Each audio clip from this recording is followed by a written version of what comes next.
What if the most dangerous thing in Prince William's life wasn't the pressure, the crown, or the weight of history, but the very walls he slept within? That question has been quietly haunting palace watchers, environmental experts, and royal insiders ever since disturbing claims began circulating behind closed doors. Claims that were never meant to leave confidential files. Claims that, if true, don't just shake the monarchy. They rewrite everything we thought we knew about safety, secrecy, and sacrifice at the heart of royal life. But before we continue, please subscribe and turn on the notification bell for updates. For years, Kensington Palace was presented as a refuge, a family home, a carefully restored symbol of continuity. But according to alleged internal documents and whispered briefings, that image may have been nothing more than a beautifully polished illusion. Because while the public saw fresh paint, new fixtures, and historic charm preserved for future generations, something else may have been spreading silently beneath the surface. Ask yourself this: if a palace renovation uncovered something dangerous, something invisible, something deadly, would the public ever be told? Sources claim a secret environmental report raised alarms about toxic mold and asbestos exposure during renovation work carried out years ago. Not dramatic explosions, not obvious hazards, but slow, persistent exposure, the kind that doesn't make headlines until it's too late, the kind that doesn't trigger coughing fits or immediate illness, the kind that waits. And here's where the story takes a darker turn. According to these same reports, Prince William continued living and sleeping in rooms later flagged as problematic. Not for weeks, not for months, but for years, while attending events, while smiling for cameras, while raising 3 young children, while the world saw a future king in perfect health. How does something like that happen? Was it ignorance? Reassurance gone wrong? Or a deliberate decision to protect the institution from panic and scandal? Then came the claim that stopped even seasoned royal correspondents in their tracks. Allegations that by the time symptoms appeared, the illness had already spread. That there were no early warning signs. No dramatic collapse. Just a quiet medical reality that arrived fully formed and devastating in its implications. And if that wasn't enough, there is one detail that turns this from a palace scandal into a deeply human tragedy. Reports say Prince William has allegedly been drafting letters. Not official statements. Not legal documents. Personal letters. Messages intended for George, Charlotte, and Louis to be opened on future birthdays. Milestones he may never attend. Moments he may only be present for through words on a page. Think about that for a second. What would you write to your child if you weren't sure you'd be there to say it yourself? What would you explain? What would you apologize for? What truths would you finally tell? The palace has said nothing. No confirmations. No denials. Just silence. And in that silence, questions grow louder by the day. Because if these allegations are even partially true, the most shocking part isn't the diagnosis itself. It's the possibility that the danger was known and ignored. And what comes next raises an even more uncomfortable question about who was informed, who wasn't, and why the palace may have chosen to say nothing at all. What if the most dangerous room in Kensington Palace wasn't hidden behind locked doors, but dressed up as a bedroom? That's the unsettling question that begins this chapter, because the story doesn't start with illness. It starts with construction dust, with walls being opened, with history being disturbed. Kensington Palace is old.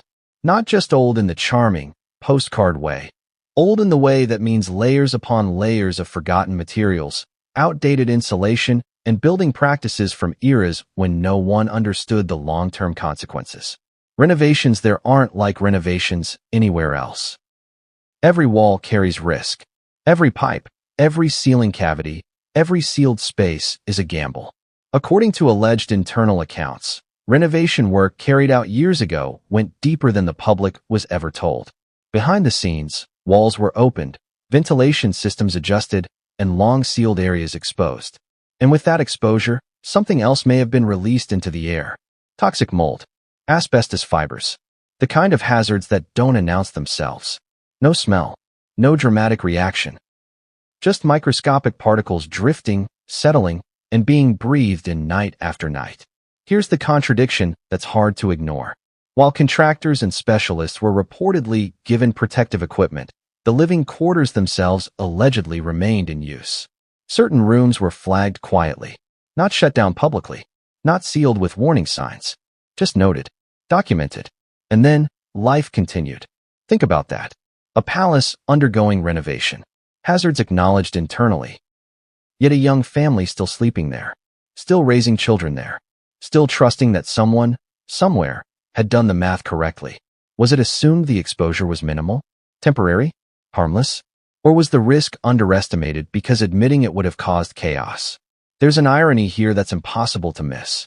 The very effort to modernize and preserve a royal residence, to make it safe and future-proof, may have introduced a danger no one fully understood at the time. And Prince William, by all accounts, wasn't hiding away. He was present.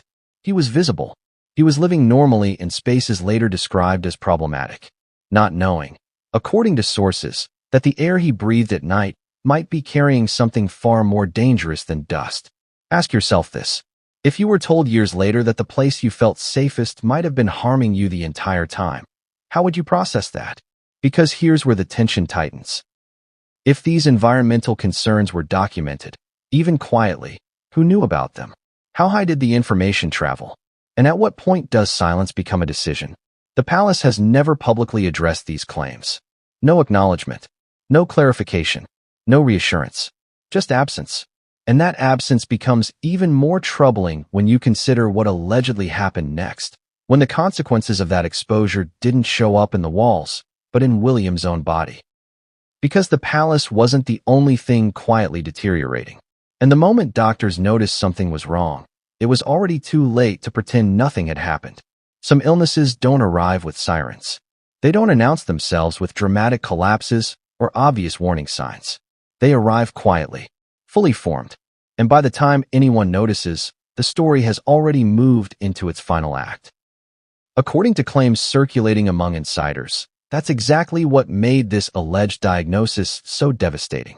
There was no long public decline, no visible struggle caught by cameras. Prince William continued his duties as expected, shaking hands, delivering speeches, standing beside Catherine with the same composed expression the world had come to trust. That's the part that unsettles people the most. Because if something was wrong, no one could see it.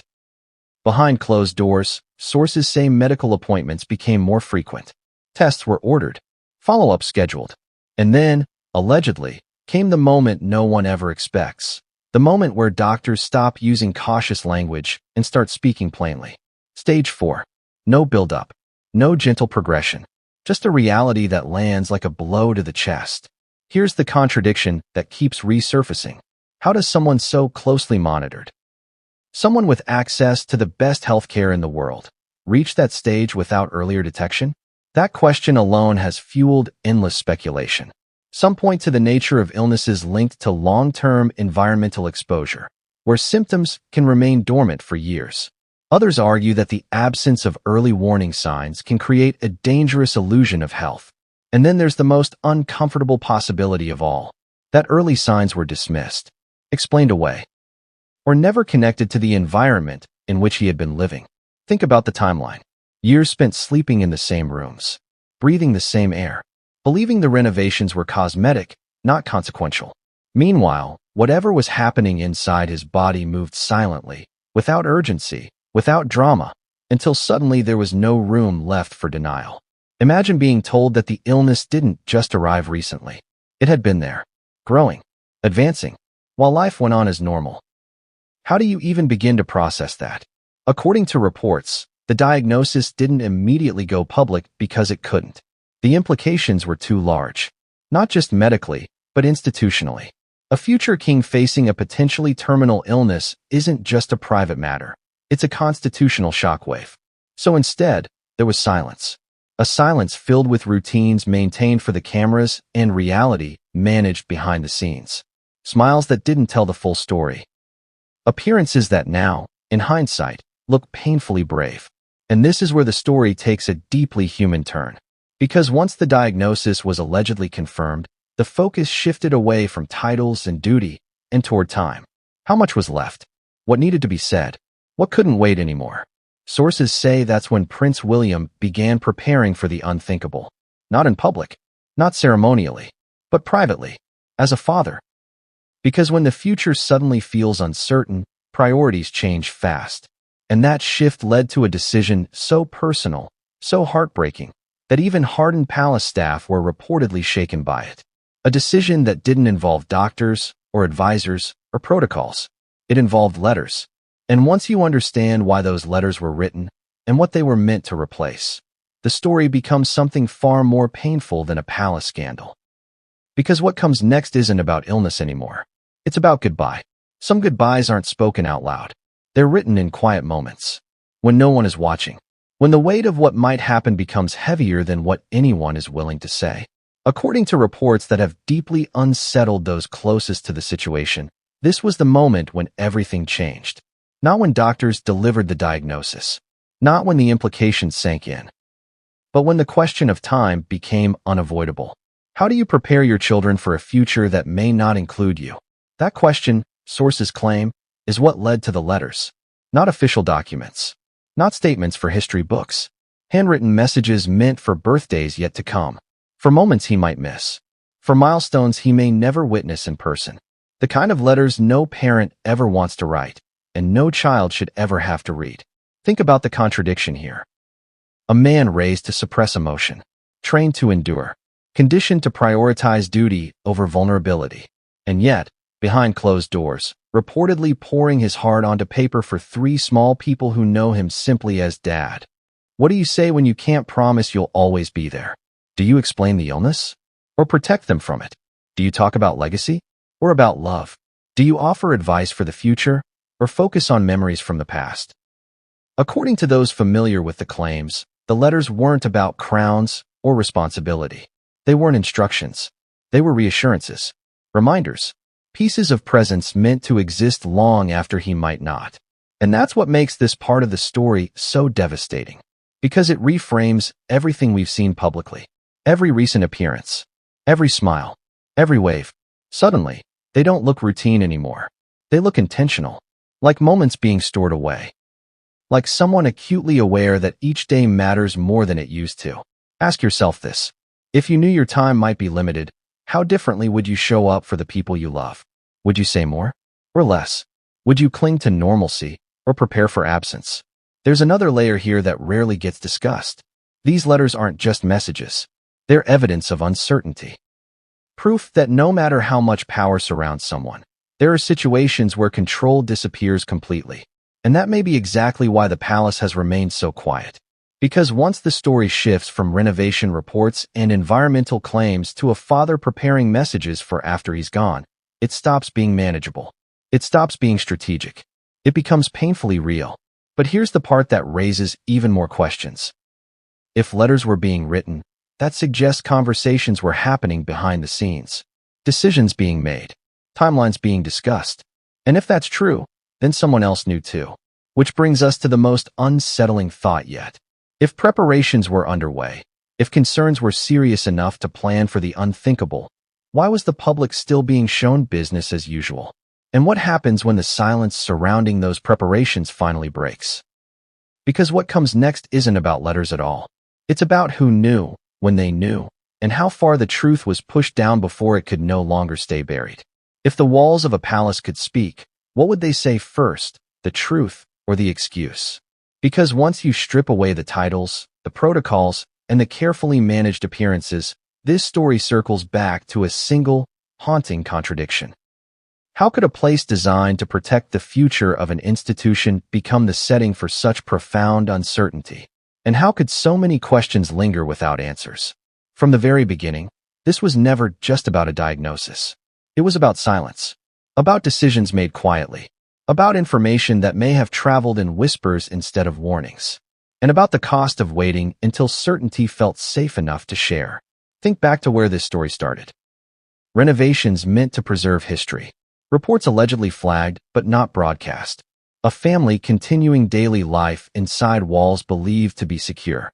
And then, years later, a medical reality that arrived not gradually, but all at once.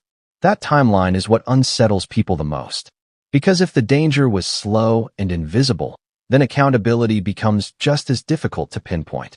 No single moment, no single mistake, just a series of choices that, in hindsight, feel unbearable. And yet, the palace remains quiet. No clarification, no reassurance, no explanation of how environmental risks are assessed when history, image, and public confidence are at stake. That absence leaves space for speculation, fear, and a growing sense that something deeply important has been left unsaid. But there's another layer here that changes the emotional weight of everything. Those letters. They are the detail that refuses to fade. Because letters aren't written on impulse. They're written when someone has accepted that the future might not unfold the way it's supposed to. They are proof that behind the scenes, reality may have been faced long before the public had any reason to question it. And that raises the hardest question of all. If preparations were being made privately, what responsibility does an institution have to acknowledge risk publicly? To protect not just reputation, but trust? Ask yourself this. If this can happen at the highest level, with every resource available, what does that mean for everyone else living in old buildings, trusting renovations, assuming safety? That's why this story matters beyond royalty. It forces a conversation about transparency, about health, about the long-term consequences of minimizing invisible dangers until they become impossible to ignore. And it leaves us here, at a crossroads between what's been shown and what may still be hidden. Because silence can't last forever. Reports surface, questions compound, and eventually, someone decides the truth carries less risk than the secrecy. So now the question isn't whether more will come out. It's who will speak first. And when they do, the story may no longer be about a palace, a renovation, or even an illness. It may be about everything that was protected at the expense of everything else.